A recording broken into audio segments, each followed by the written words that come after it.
Hi guys, welcome back to our channel. ಈ ದಿನ ನಾವು ಹೈದರಾಬಾದಿ ದಮ್ ಬಿರಿಯಾನಿ ಹೇಗೆ ಮಾಡೋದು ಅಂತ ನೋಡೋಣ. ಸೊ ಫಸ್ಟು ಕಾದಿರೋ ಪಾತ್ರೆಗೆ ಎಣ್ಣೆ ಹಾಕೊಳ್ಬೇಕು.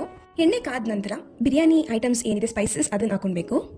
ಅಂದರೆ ಏನಿದೆ ಐಟಮ್ಸ್ ಅದನ್ನೇ ಹಾಕೊಳ್ಬೋದು, ಲೈಕ್ ಬಿರಿಯಾನಿ ಎಲೆ, ಚಕ್ಕೆ, ಕಲ್ಲು, ಹೂ ಈ ಥರ. ಹಾಕಿದ ನಂತರ ಈರುಳ್ಳಿನ ಹಾಕಿಬಿಟ್ಟು ಲೈಟ್ ಬ್ರೌನ್ ಆಗೋವರೆಗೂ ಎಣ್ಣೆಲಿ ಹೀಗೆ ಹುರ್ಕೊಳ್ಬೇಕು. ನೆಕ್ಸ್ಟ್ ಕಟ್ ಮಾಡ್ಕೊಂಡಿರುವಂತಹ ಹಸಿಮೆಣಸಿನಕಾಯಿ ಹಾಕೊಂಡು ಎಣ್ಣೆಲಿ ಫ್ರೈ ಮಾಡ್ಕೊಳ್ಬೇಕು.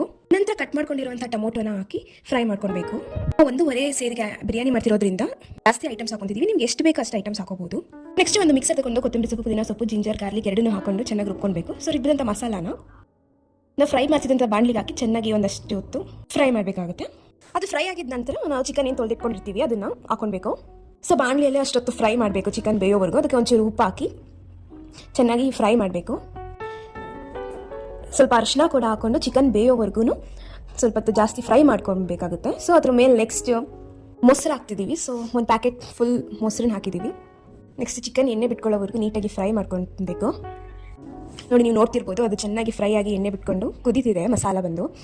ಸೊ ಮೀನ್ವೈಲ್ ಸೈಡಲ್ಲಿ ನಾನು ಅನ್ನ ಮಾಡ್ಕೊಳ್ಬೇಕಾಗಿರೋದ್ರಿಂದ, ನಾನು 1.5 ಸೇರಿಗೆ ಅನ್ನ ಮಾಡ್ಕೊಳ್ಬೇಕಾಗಿದ್ದರಿಂದ ನಾನು ದೊಡ್ಡ ಬಾಣಲಿ ಅಂದ್ಕೊಂಡು ಅಕ್ಕಿ ಹಾಕೊತಿದ್ದೀನಿ. ಕಾಯ್ತಿರೋ ನೀರಿಗೆ ಅಕ್ಕಿ ಹಾಕಿ ಸ್ವಲ್ಪ ಉಪ್ಪು ಹಾಕಬೇಕು. ಅದು ಅಕ್ಕಿ ಆದ ನಂತರ ಇದನ್ನ ನೀರನ್ನೆಲ್ಲ ಬಸ್ಬಿಟ್ಟು ನಾವು ಏನು ಗ್ರೇವಿ ಮಾಡ್ಕೊಂಡಿದ್ವಿ ಸೊ ಅದ್ರ ಮೇಲೆ ಹಾಕಬೇಕು. ಅನ್ನ ಉದ್ರಾಗಿ ಚೆನ್ನಾಗಾಗಿದೆ, ಆ ಅನ್ನನ ಬಂದು ಗ್ರೇವಿ ಮೇಲೆ ಹಾಕಬೇಕು. ಆದರೆ ಮಿಕ್ಸ್ ಮಾಡಬಾರ್ದು, ಸುಮ್ಮನೆ ಲೈಟಾಗಿ ಮೇಲೆ ಹಾಕಿಬಿಟ್ಟು ಒಂದು ನಿಂಬೆಹಣ್ಣು ತಗೊಂಡು ರಸ ಬಿಟ್ಟು ಕೊತ್ತಂಬರಿ ಸೊಪ್ಪನ್ನೆಲ್ಲ ಉದುರಿಸ್ಬಿಟ್ಟು ಇಲ್ಲಿ 1 ಪ್ಯಾಕೆಟ್ ತುಪ್ಪನ ಹಾಕಿದ್ದೀನಿ. ತುಪ್ಪನೂ ಸಹ ಅನ್ನದ ಮೇಲೆ ನೀಟಾಗಿ ಹರಡಿಸಿ ದಮ್ ಕಟ್ಟಿ ಹೀಗೆ ಇಡಬೇಕು.